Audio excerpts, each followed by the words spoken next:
Every few years, some European region is affected by a disastrous flood. The water damages fields of crops, roads, farms and urban districts, and many people die. Usually, flooding is attributed to exceptionally heavy rain.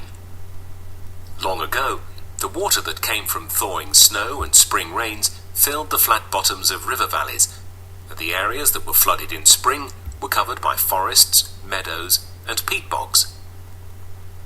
As technology advanced, attempts were made to prevent rivers from flooding so that the soil in the river valleys could be cultivated without interruption. People began to construct levees, weirs, dams and canals in order to control the water flow in the rivers. At the same time, they cut down the forests to obtain timber.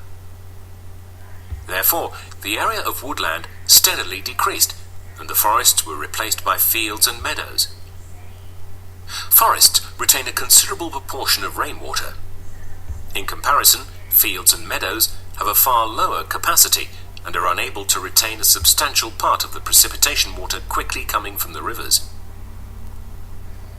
In mountain forests, the trees grow on a thin layer of soil that covers the underlying rock. As forests are cut down or damaged by acid rain, the trees no longer provide support for this thin layer of soil, which is then easily washed off the underlying rock.